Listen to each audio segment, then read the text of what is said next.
Welcome, food enthusiasts, to this episode of the Future Foodcast. We're so excited you've decided to join us today. I am very excited as well to have an international business owner with us. Rosalino Molina is the co-founder and CEO of Elisa's Orchard. Welcome to the podcast, Rosalino. Hi, Pam. Thanks for having me. It's a pleasure to be here and very excited to talk about some of the issues that we're addressing down in Mexico. Yeah, and we're excited to have somebody south of the border and tell us what's going on down there. But you co-founded this food company. Can you tell us a little bit about that? Sure. I guess as with many entrepreneurs, it kind of just starts with a personal story. So I happened to be family road trip with my partner and my daughter. My daughter was 6 months old at the time. We just thought that she was going to sleep through the trip. Didn't. Woke up hungry, and I found myself, going into a convenience store to buy baby food. Picked up what I thought was just fruit puree, but what I thought was going to contain only one ingredient, which ended up containing about 8, which included, things I just didn't expect, like modified cornstarch, rice flour, citric acid, added sugar, water. The list was actually quite long. I ended up just getting her a banana. It was the most natural thing that I could get for her. And it just generated this curiosity for what were we giving our children, like young children as young as 6 months of age, what were we giving them in terms of packaged food? Because parents try to make things fresh at home, but it's not always possible. So you resort to prepared options. And it kind of just led me down this rabbit hole where I became very curious about what we were giving our children and just realized that an opportunity to improve the quality of what we're giving small children. Yeah, Rosalino, your story, you're right, is not unique. It is often that, especially I'm finding in the food space, that food entrepreneurs, it does come out of that personal experience like you had with your daughter. But you were not in food at all. As you said, like you were just a dad who was trying to find a solution for his daughter. So how did you even think about starting? I mean, where do you go? Yes, that's a good point. I guess part of it is, if you could call it destiny. It just happened to be something that I became so passionate about that I was willing to dive in. My background is in finance. I worked for large banks about 6 years prior to. So I had quite a bit of experience in just how companies grow, particularly on the financing side of things. But this was like my first deep dive into the operational side of a business. And it's been a great learning opportunity. I have 2 co-founders, one of which is a food chemist. And so that helps a lot on like the actual, how do we make these products and how do we ensure that they have a certain shelf life, that we can ensure quality once we're selling it. So I'm not doing it alone. Yeah, I think that the passion though kind of keeps me curious as to how to solve things, which I'm sure is common for other entrepreneurs. Yeah, the curiosity is definitely common to entrepreneurs. And I love that you brought into the fold the things that you were not knowledgeable about. The finance background, I will say that was probably very helpful as you went to starting to develop a company and figuring out how to invest and where to start. And then the food scientists definitely for the creation of the product. But what are the needs like down in Mexico? I mean, we have listeners from all over the world. So familiarize us a little bit with the country and how things work. Sure. So just as a quick comparison, Mexico has approximately 130 million people. Relative, I believe the US is slightly over 300. So that just to give you a sense of the size. But I think what most people would be surprised to hear is that although over the past 20 years, you've seen just a boom in the number of natural and organic food options in the US, you haven't seen that trend in Mexico. And people assume that because, you would find similar, if not the same products, but it's actually not the case. So this is why I wasn't able to find like these better quality products in Mexico. And there are people trying to address this issue. So like parents are looking for an option. Many of them just ultimately the alternative is just make it at home. But there are a lot of inconveniences. You have a lot more dual working households where both parents work. So it's a challenge. And it just happened to be people wanted something of better quality. I had a reference for what I was seeing in the US, whether I knew like better quality products existed. And the idea was we can do what's being done there. We can do it here. And actually, so Latin America as a region is a leader in agriculture in terms of like fresh produce. And we export so many fresh fruits and vegetables to the world that it's kind of, it's this irony. Why don't we use that to make better quality products for our children. Yeah, you are in the middle of really a great source of food, which honestly, with the supply chain issues that we've been having in recent times with the pandemic and all the different things that have gone on, the local sourcing is becoming more and more popular. So you were able to capitalize on some of the materials that were readily available in Mexico, plus probably foods that are familiar. When you're introducing a new product, it's nice as a parent to know the foods are already familiar to me, or I know that they're available in my region. So it's not some foreign thing that you're creating. And then how did you start making food? Did you just start with some of the common fruits and vegetables that are available? Yeah, yes and no. I think one of our big learnings was that we had to keep things familiar for parents while innovating and adding something that was different that people were still relatively familiar with. So one example is, I think there are spinach purees out there. They're like pear purees. But we decided to make something that was like spinach, pear, and avocado. And just because I've seen the price of avocados in the US sometimes, and I'm like, whoa, okay, there's a difference. It just goes back to what you were saying is sourcing. So we're based out of Mexico City. We have the largest food distribution center in the Western Hemisphere, is based out of Mexico City. And it's just a matter of how Mexico City is just a hub within Mexico of food. So you just have just many suppliers who go through that market, and that's where we can find local suppliers from the Mexico City area and source the majority of our ingredients. And aside from things like avocado, we obviously use fresh mango. There are some tropical fruits that we use, like mamey, which is more of like it's more typical in Mexico, but we're trying to, aside from just being fresh, we're trying to use ingredients, as you were saying, that are native to the region, that are different,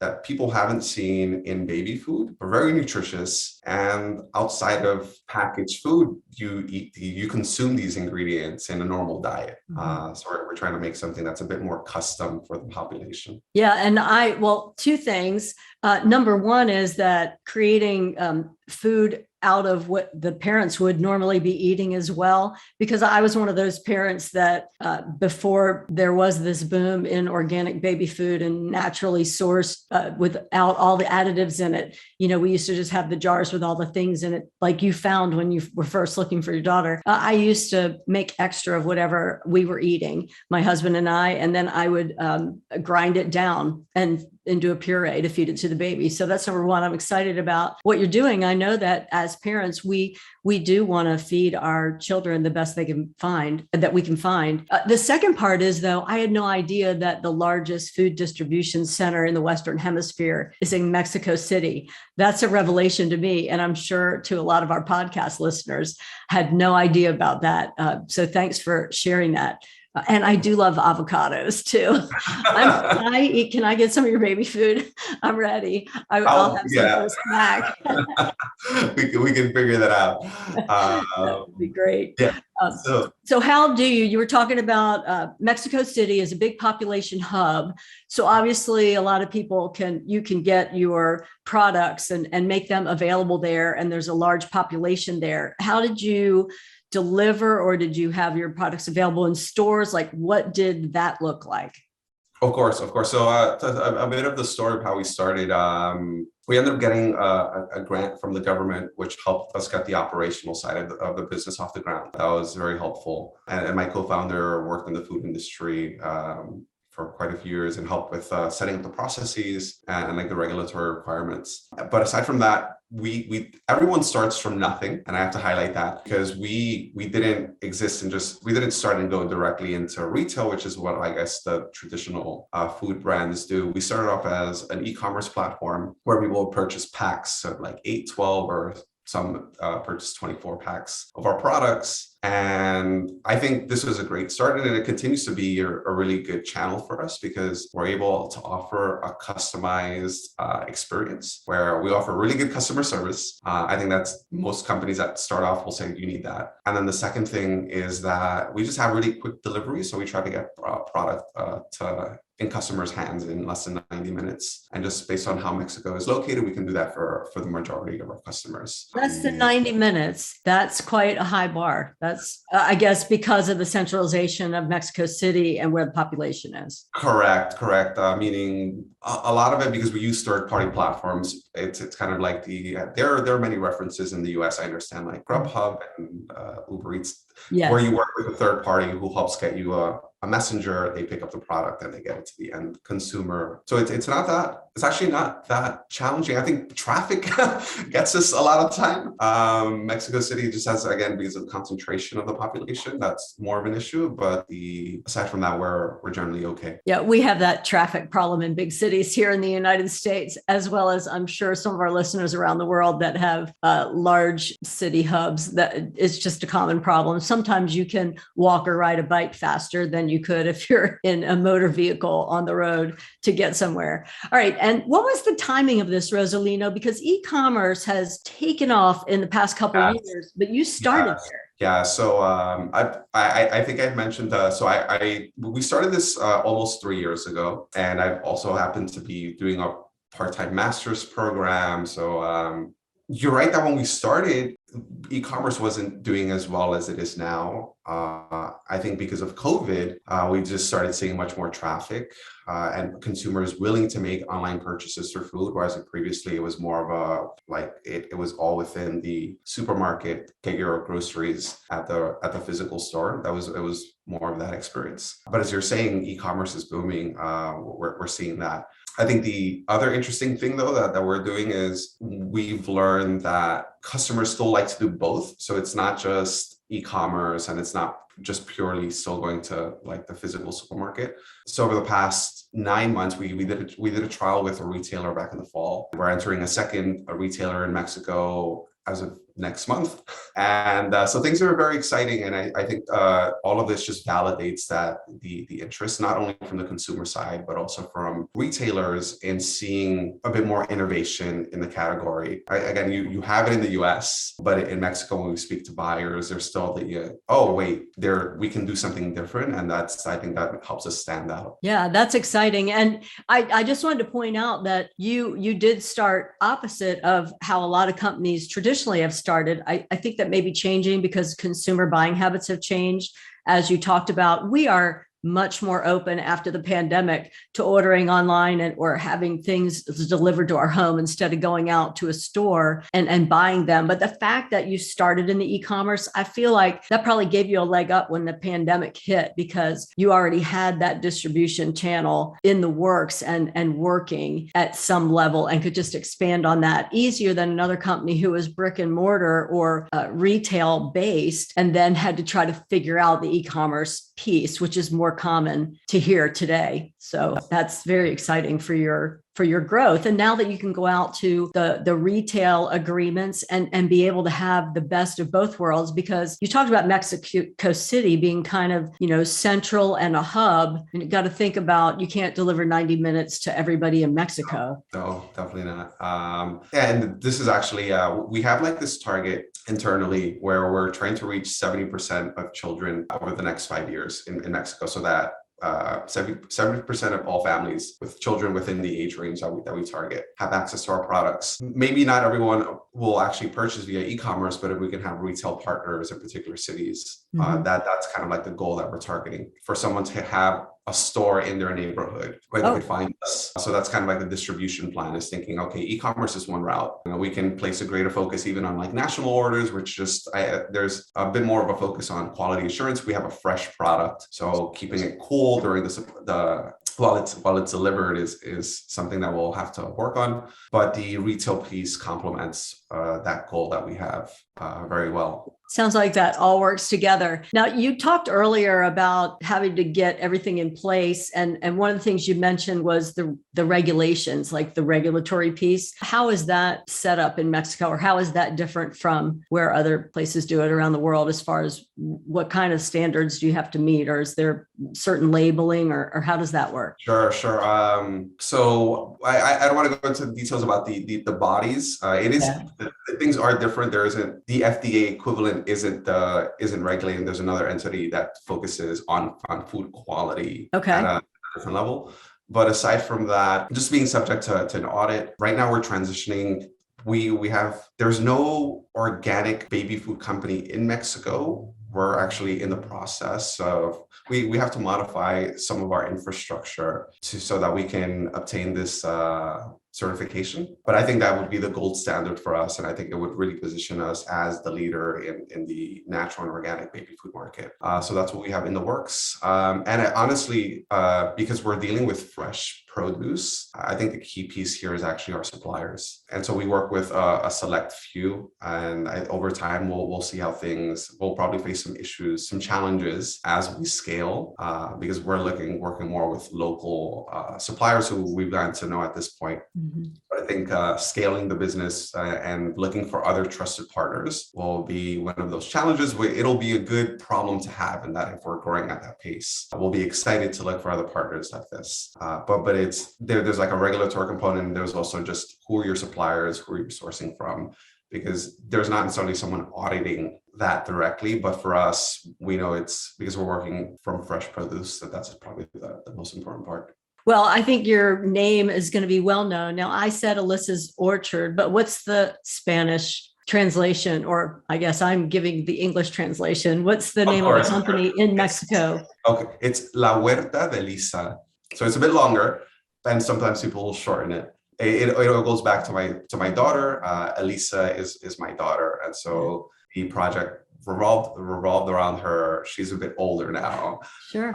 So still does some of the sampling, but I think the idea is to just keep it as like a baby and a kids brand. I would love to talk in a moment about some of the things that we have coming up, because we're not just a baby food brand, or that's not the goal. We have more ambitious plans. Side. Right. Well, I would love to segue there. I want to know, and I think our audience does too, what's next for you? Sure. And what ideas do you have for expansion and scaling you talked about earlier, not just with the products you have, obviously you have some other things in mind. Of course. So this is where things get really exciting, because when you're really focused on the customer, you learn a lot. We learned a lot when we were formulating products, and I think one of this is probably the biggest lesson learned for any food entrepreneur out there is taste trumps nutrition and then trumps design, meaning that taste is the one thing that you have to get right. If it's nutritious and not tasty, it's not going to work. If it's well designed, but not nutritious and not tasty, it's definitely not going to work. And I say this because we've always hired great designers who have helped with the brand. So we've been well on that side. We came in with this, let's make the most nutritious product out there, but went too far to on that extreme where we were using, our first products were all vegetable based. And any parents out there will know that you have to push vegetables onto a child, and you have to try many times, you can't give up. But we ended up pivoting, and now we have more balanced approach where we always try to have a mix of like 2 to 3 food groups in any recipe that we make. So that was a big learning. Now, as we think about expanding products, one of the things we learned from customers is that the ones are very loyal customers were ultimately falling off because their kids were just growing up. So it wasn't a matter of like, we don't want to purchase your products anymore. It's just my kid's looking for something different. He's looking for something, or like the parents are looking for something more complex. So now we're just launching products for older children. And so we're moving past the 12 and 18-month stage. And now we're incorporating more grains, some of the foods that are considered allergens for like children under 12 months of age. And then there are different formats those are newer projects that we will probably take about another year to launch, but we're thinking different formats for just children who aren't being spoon-fed anymore. What do healthy snacks or healthy foods for them look like? That is very exciting. And that's a great lesson for the takeaway of listening to your customer, and the fact that you go through all this work to get these customers who are very loyal for the amount of time that you have product for their child's age, but then they would still want to buy from you if you had some other products available. Of course, they loved what you already produced, and they know, once your name gets known, then they're going to say, what else do you have? What else do you have? So you're filling in the what else do you have question and trying to fill that pipeline. So you don't have to see them go back out the back end. You can bring them in and keep them for a longer amount of time. And, maybe I know I love some healthy kid snacks too. I don't think you have to have certain age, certain age parameters. Rosalino, I'm all about if it's good and it's snackable. Cheese sticks, I think, were originally created for kids. I love cheese sticks. That, for example, that's not one of your products, I realize, but to the example that you were making. So that's very exciting about what the future holds. Definitely. And I believe that another point we had spoken about regulatory. I think you were going back to the regulatory piece. Yeah. This is just something, again, for more the international audience. Mexico is one of 4 countries in Latin America right now that has implemented this frontal warning label on foods. So if a food has an excess of calories or sugars or sodium or saturated fat, it now contains a warning label in all black with white letters. It's just consistent across all products, and it's creating this kind of it's meant to help with a consumer decision making when you're looking at something. And many consumers probably don't have time. I think buying many things in the supermarket is quite complex. You go in with a long list, and to look at the ingredients list for everything, for all the options that you have within for a certain product, can be overwhelming. This is meant to help just consumers just know upfront whether there's anything that they need to know on the excess calorie side of things.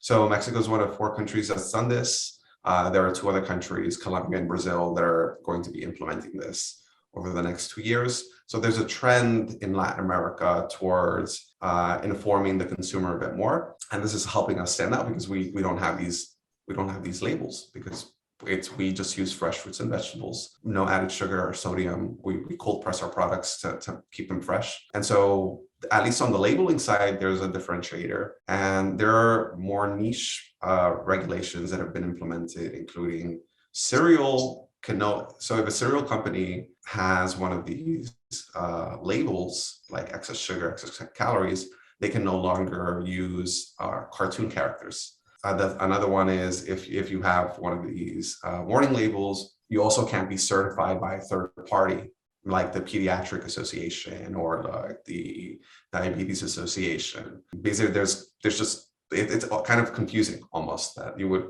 something would have excess sugar and then be approved by some third party. So there are many things that have changed over the past year and a half, creating quite a few opportunities. And we're focused on children, and we will continue to focus on children. But just across the board, you're starting to see some trends where there are opportunities for food entrepreneurs to come in and just make better quality products. Yeah. And thanks for informing us about that. Other parts of the world aren't necessarily, we don't know that that's happening in some of those South American countries. And that's really a move towards helping the consumer make better choices from a health standpoint to limit the things that are in excess that we're supposed to be watching. Because you're right, everybody doesn't read all the labels, or either they don't have the time to read the labels, or they don't really have the knowledge to know what all the numbers mean, or maybe they don't care. Correct. And Correct. They just know in the family recipe, I need this. And they always have bought it without thinking about what that might mean for their health or their family's health. So that's a really good point, Rosalino. Well, we have covered so many great things in our conversation today, but is there anything else you would like for our podcast audience to know? Let's see. Just for the other entrepreneurs out there, offer some insight for someone who's probably at the earlier stage of things. One of the challenges, but also when things work out well, one of the blessings is when you find just really good people to work with. And I think you made reference to this.